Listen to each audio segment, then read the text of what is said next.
Oh, yes. While most people engage in daily living activities like this, automatically, with little or no thought at all, our individuals with exceptionalities need additional support to be able to do all this, to be able to achieve this. So how do we support them? How can we get into their lives? How can we be a part of their life to help them to be able to achieve these activities of daily living with support? It's your girl, Bola Tutu Fatoki. Welcome to another beautiful Friday at Sped Every Day. I am so excited to be here as usual. And of course, you see me holding the parker and a little brush. Yes, because today we'll be talking about household chores. We'll be talking about household cleaning. We'll be talking about tips that can help us to support our individuals with exceptionalities. Do they have memory impairments? Are they physically challenged to be able, or unable to move from one place to another, and they still have to be in the clean environment? What are those tips? How can we as parents, as educators, as caregivers, as adults in their lives, support them to reach their highest potential by being able to, clean up around them, perform all these activities? You see what I have here? I have like washing dishes, that's dishwashing, tidying up, doing their laundries, sweeping, taking out the trash, making their home bed, cleaning their bathrooms, cleaning around them in the kitchen area, packing up their food, or, refrigerating, mopping and all that. Does seem like, easy peasy, right? They seem like, everybody can do that. But not everybody can do it. Why it seems so automatic for you and I to do? Some people need to learn it. And that is why we are here at Sped Every Day, to support our individuals with exceptionalities so that they will be able to reach their highest potential and they can achieve a lot. But they can't do it without you and I. So if you're watching me for the first time today, welcome to Sped Every Day. I release my videos every Friday, and that is my best day of the week because I get to share knowledge with you guys. And of course, I tell you guys, I'm also learning. So it's not just me sharing. Always remember to drop in the comment box. What are you using? What are you doing to help your child with exceptionality? What are you doing to help that person in your life with exceptionality? Let us learn from you. Remember, together as a community, we spread the word. We spread the word around, and we spread the news, and we're able to even do more for these individuals. So guys, let me just go straight to the point. I'm not going to be taking a lot of our time today. I'll be so sharp and fast and all that about it. After all, we're all here to learn, right? And I know you really want to catch that weekend vibes. So how do we teach household cleaning skills?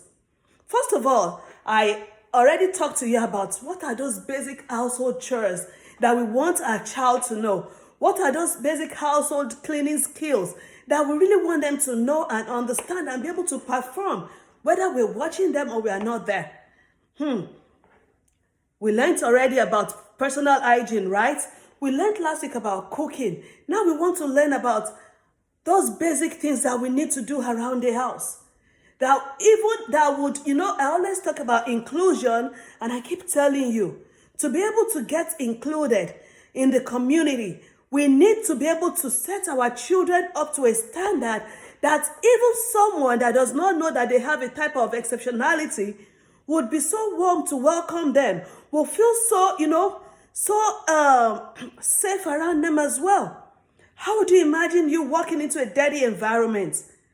Even if you want to assist someone and you see how dirty the environment is, I'm sure you first want to take a step back. So to avoid this for our children, because they grow every day and you can't tell where they're going to be or who they're going to meet or what they're going to be doing in the near future. So we need to set them up from this moment. We need to be able to push them. We need to be able to assist them. We need to be able to support them. We need to put into them what we want to see. So first of all, you cannot teach any skill to anybody without first letting them understand why you're teaching it or why they need to know it. So my number one tip today is that you need to let them know first. You need to communicate first. What is it that you want to learn? Why do you need to know how to clean the bathroom? Why do you need to know how to sweep? Why do you need to learn how to mop? Why should you even mop? Why should you even clean your kitchen counter? Why should you clean your shoes? Why should you place your shoes on the shoe rack? Why do you need to hang your clothes? Why do you need to fold your clothes? Why do you need to lay your bed? So we need to, first of all, teach our children with exceptionalities. The reason, we need to explain to them, why are we doing all this? Communication is important in supporting anyone. Just imagine yourself. Somebody just walks to you and keep telling you, go clean your bed or go do that. Your boss walks up to you, fill in that form. Just drop the paper there. You want to know why. If it's not the regular. And how can you teach this why if you as a parent or caregiver is not even showing it? If you're not modeling it, if your child has never seen you get off your bed and lay your bed, if your child has never seen you cook and take the pot away or put the food back in the bowl to put in the refrigerator, or your child has not seen you do laundry, or your child keeps seeing you with dirty clothing. So it starts from us. You cannot give what you don't have. I always tell you that. And how do you give what you don't have? That's not possible. So for you to give that you don't have, you need to first work on yourself and then express it. And I keep telling parents that a lot of times we don't pay attention to all these things, because it comes so automatic to us. It comes so easy. It's just a way of life for us, so you don't see it as it's a hard thing to do. You don't see it as a difficult task. You don't see it as something that somebody should not know. We just believe that, it's normal because we do it normal. We do it automatically. We do it seamlessly. We do it without being told. So even when we're not doing it, it doesn't bother us because we can think of, we'll come back and do it. Even when you get up like you're rushing to go to work already, and you're like, I'll lay my bed when I come back from work, it doesn't bother you because it comes easy for you. But where we are at the point of teaching a child with exceptionality, a child with memory impairment, a child with learning disability, a child that needs our support to learn all these skills, we need to consciously do those things that we expected. And we need to consciously speak about them. We need to consciously talk about them. Imagine, who would say just doing laundry is difficult? Who would say taking off your clothes and placing it in the closet or in the wardrobe is difficult? So think about it as a parent with a child with exceptionality today. I know you would have been trying some tips, you would have been trying to help, but maybe one thing that is missing is that you've not intentionally communicated what you want your child to learn. Is that you've not intentionally do it like you're modeling it. Maybe you're just doing it because that is automatic, but we need to do it like we are teaching it. Consciously, intentional. We have to be intentional in our teaching. That's tip number one. We have to let them know what we're teaching. Number two, we need to teach the vocabularies behind it. Just like I said while we were learning how to cook. A lot of kids, they don't even know what a broom is. They don't know what what's it called? A brush is. They don't know what sponge is, soap is. Or they even know it, but they can't just put it together with cleaning. So we need to teach the vocabularies behind what we want to support them with. Are you trying to teach your child how to clean the microwave? Are you trying to teach your child how to wash dishes? What are those supplies that they need? And what are their names? Most times, we as parents, we as caregivers, we forget ourselves that we just, go bring that. We're not, like I do it a lot. Bring that thing. But bring that thing to a child that can easily process it, would tomorrow when he hears sponge, would link that thing that you said to sponge. So when we are teaching how to clean up or how to do any household chore, we need to be able to teach the vocabularies. And when we are teaching that vocabulary, it's not going to just be on that cleaning thing alone. Remember, you are also building your child vocabulary. Or does your child do better with visuals? Does your child do better with pictures? So we want to teach what our child understands. Remember, whenever I talk to you about supporting your child, I would also tell you this is not a one-size-fits-all. What works for your child to learn? Do you have to literally teach by spellings? Or you teach with pictures? Or you verbalize it? Which one works for your child? So we need to consider all this that works for the child to be able to teach those vocabulary. So while you're teaching the vocabularies, you also want to show it. What does it do? This is paper towel. What do you use the paper towel for? Do you know it's as difficult as you having a kitchen napkin and a napkin in the bathroom, and because your child doesn't know, can mix it up. So you're teaching the vocabulary and you're saying, this is the kitchen napkin, it stays in the kitchen, we use it only in the kitchen. And this is for the bathroom, it stays in the bathroom, we use it only in the bathroom. And always remember, consistency, it may not work for today. It may not work for tomorrow. You may not see your results in the next 1 month. But just think about it. Learning is a process.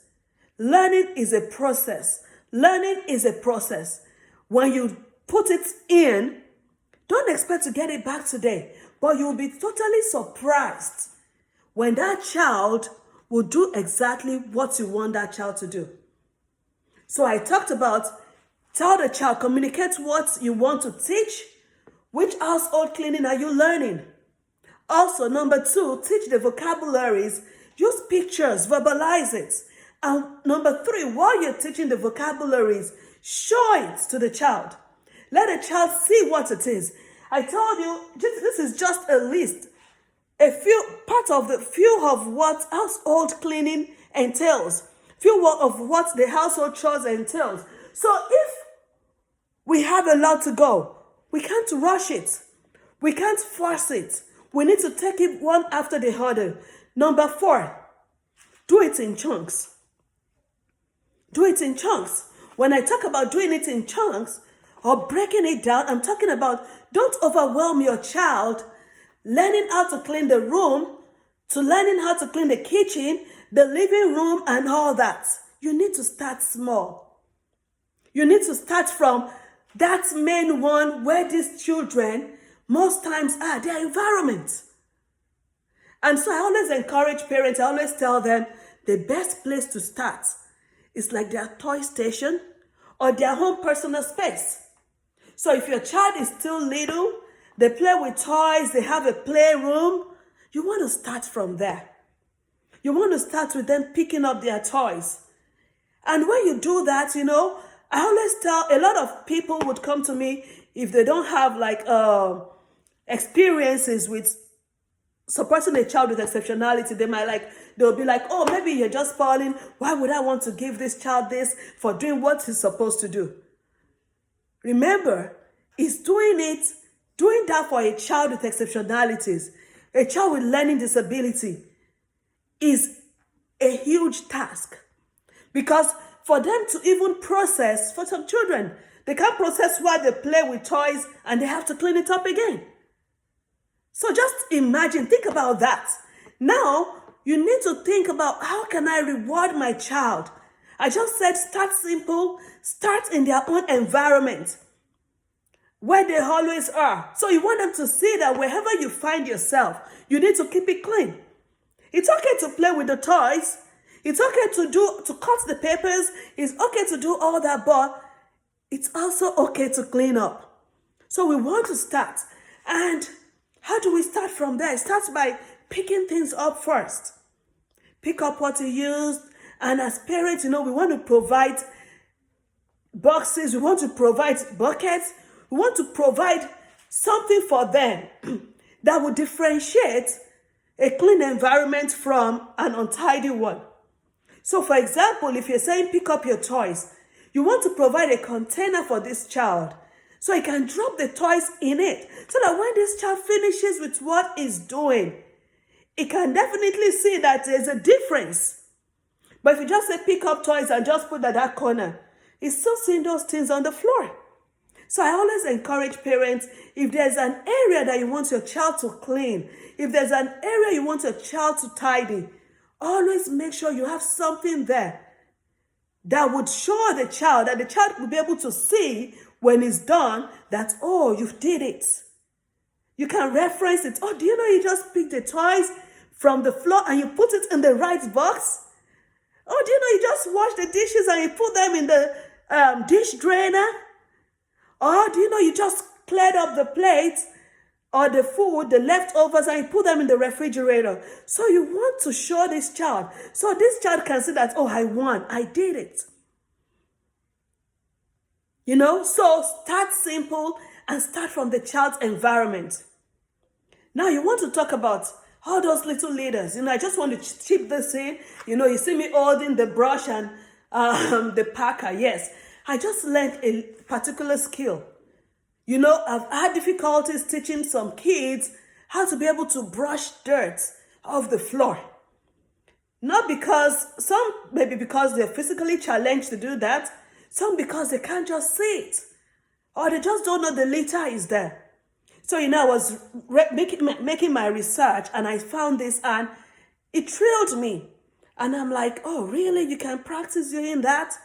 So I saw this video of a guy. He put some leaders in the tray, just put the tray down, put some leaders in it, and use that to teach the child how to pick to the last dirt in that tray by using the brush and the packer. So he found a little brush and told the child, pick. And then he would tell the child, look around the tray. That created a small environment for the child to be able to see. And then when the child is like, I'm done, he'll be like, are you sure? Do you want to look around again? And the child will be able to, pay more attention again, look in the tray, and is able to, oh, Daddy, I still have this one. Then he picks it up. Then gradually from using that tray, a smaller tray, he moved it to a bigger one. Then he was able to do it within a little space in the home. And he said it took him about 6 months to get this child to be able to fit into doing that. This is a child with autism. And he said it took him about 6 months. But now, his child, whenever he sweeps, is so used to look again. Look at it again. Oh, did I pick the last one? And just imagine what wonders that child will do in the next 4 or 5 years if you can just imagine what he learned. See how so slow, or how so, I'm sure somebody would look at them and be like, what are they doing? Why use a tray? So that is why I always say, think about the things in your environment. Think about little things around you that you can try first with your child. Think about those things. And then you can use it to teach the lesson you want them to learn. Okay, so now, after you teach those vocabularies, starting simple, you want to also make sure that you have your cleaning supplies in an area. So if you're teaching cleaning in the kitchen, you want the cleaning supplies in the kitchen to be there in that area. And guess what? You want to label them too. So if your child is able to read, because most times you have these cleaning supplies, that they look like a glass cleaner may look like a cabinet cleaner.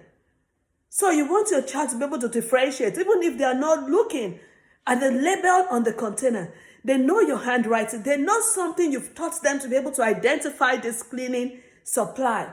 And they can relate that to it when they're trying to use it or when they are learning. So you want to label those supplies. And then in labeling the supplies, it takes me to the next tip. Practice with it. Practice it. Sometimes it's not the child performing the chore. It's the child being able to identify what it needs to be able to perform that chore. So now you label the mop, or you've taught this child about the mop, or you've taught this child about the sweeper. So you want to say, can you hand over the mop? Can you bring the dustpan?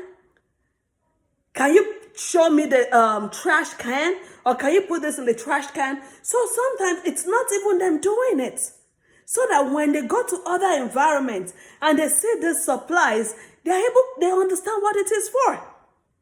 Remember, I always tell you, we may not be there sometimes. They may find themselves in another person's home. And you just want it to be easier for your child, because transition for our children with exceptionalities is hard. It can be difficult. Parents, you know that, right? So how can we make it a little bit more easy for them? How can we make it a little bit more humbly for them so they won't feel lost? So let us practice with them picking those supplies. Let us practice with them being able to identify those supplies. And then when they are giving it to us, we are modeling what we want them to do with it. Did I just say, hand me over the sponge and the dishwashing soap?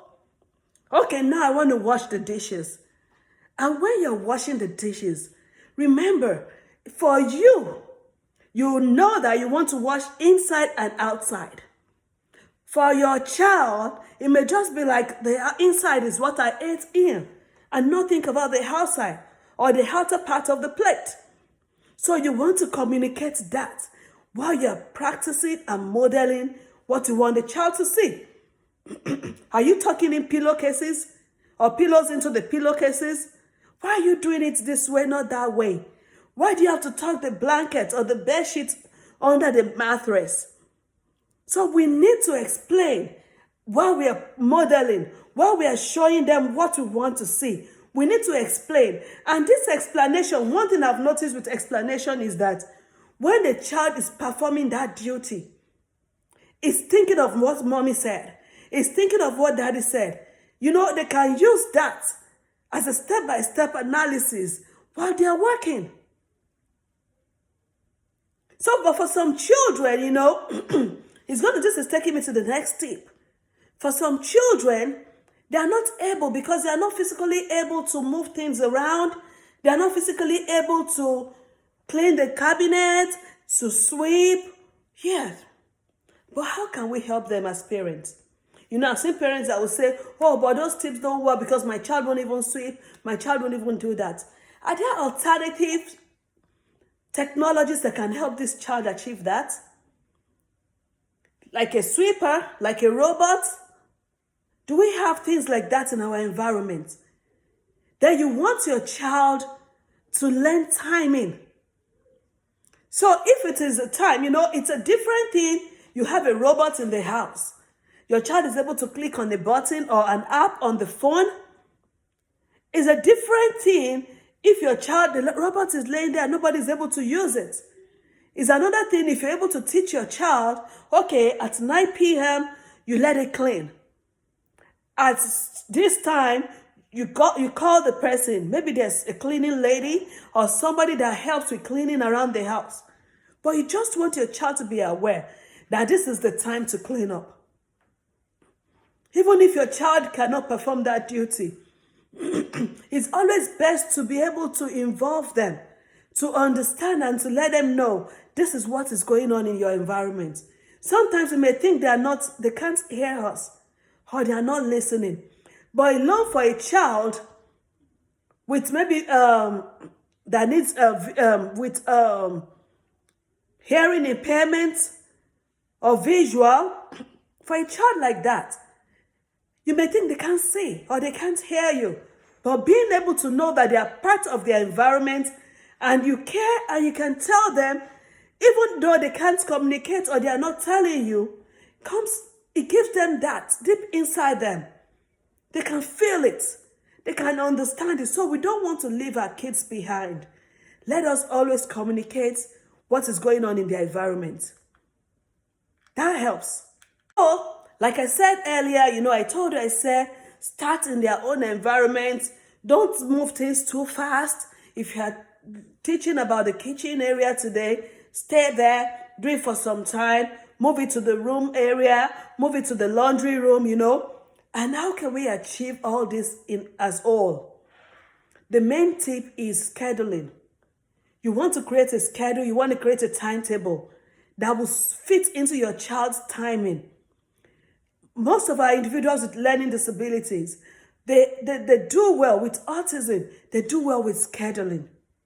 So that even if they do not know this is what to do or when to do it, if there's a schedule to follow, depending on how your child's schedule works, is it pictorial? Is it, did you just write it down? Is it through the alarm system? Is it through the timer?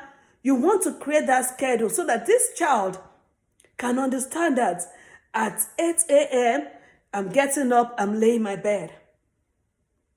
Oh, I'm back from school, I'm putting my shoes up. You can even put the schedule around the house and label it. Time to hang the shoes, time to, at this time, do this. Put your shoes away, put your clothes away, take your backpack and put on the cabinet or on the table. So we want to make sure that we build this schedule, we teach them with this schedule, so that when they are on their own, I'm telling you, have you seen a child with autism follow a schedule? You'll be like, wow. And that is why it's always hard to, move them away from their schedule. So even for a child with emotional disturbance, when we're able to put them in that schedule, they know that whatever it is they're doing, at this time when the timer dings, or at this time, this is time for laundry. And they're able to go perform that chore. And remember that when they do this, always think about reinforcing positive behavior. Always think about reward these kids. It may look like it's nothing that they're doing. Reward. Even as an adult, I feel so fulfilled. Like, I want to get rewarded for what I've done. Sometimes I create it. I consciously make it happen. If I do this, if I'm able to do my recording, I do this at the end of the day. Or I get this at the end of the day. So even though I have my own timing, even though I can decide to get that thing, but you know what? I just feel this fulfillment and this joy within myself that I earned it. Not just I did it at my will, but I earned it because I worked for it. So we want to teach our children. And it's also about teaching them, like we're teaching appreciation. We're teaching empathy. Doing all those things. So that these kids can know that, oh, somebody is watching. I'm being set on a high standard. There's a level of expectation. There's a level I need to reach to be able to earn this. And when you're rewarding, like I've talked about reinforcement before, make sure you reward with what this child likes. What will motivate this child the more? Imagine a child that does not even like candy, and it's done that you give him a candy. I'm sure tomorrow he won't even care. So you need to know, know your child, know what your child loves, know what would push your child to even do more. So I'm going to have a quick recap. I'm going to, go through few of the household chores or things that needs to be cleaned around the house, because sometimes we don't even think about them. Sometimes it's so easy for us that we don't even think that it's an area that we need to pay attention to. So again, I'm going to bring us back to this, like dishwashing, tidying up. What are we tidying up? Our environment, our living area, our play area, doing laundry, laying our bed, putting our clothes away, washing our dishes, cleaning the bathroom, cleaning the toilets, cleaning our shoes, mopping, sweeping, picking up dirt around the house, taking away food, cooked, already made food, leftovers, and packing them and putting them in the refrigerator. Imagine if your child doesn't learn that skill and he has to live with someone or is staying on his own. Or she has to go somewhere, maybe on holiday, or she has to be in a boarding school. and you just have his food or her food left over on the cabinet, what happens? Apart from the fact that the food gets spoiled, this child may even not have food to eat tomorrow because that may be the last meal. So we want to pay attention to all those details. Is it washing the napkins? Making sure that you don't repeat the napkins, like you use the same napkin in the kitchen, in the bathroom. Or cleaning the dirt on your cabinet with the same napkin you're using to put your pot off the stove. So all those things, we need to be able to teach our children consciously. And I mentioned, how do we teach these skills? First of all, you communicate what you want to teach. You communicate the expectation to your child. You teach the vocabularies. You label the supplies. You start in their little environment. What's that space that they always find themselves around the house? You want to start there. You lead by example. You model what you want to see.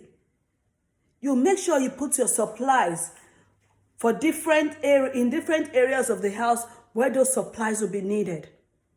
You practice with them. You practice in identifying supplies. You practice by showing them how those supplies work.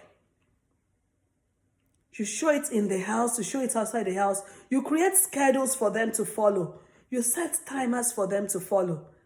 And for those that are not physically able, or they cannot comprehend, or cognitively they cannot perform those chores, you still communicate to them. Don't leave them behind.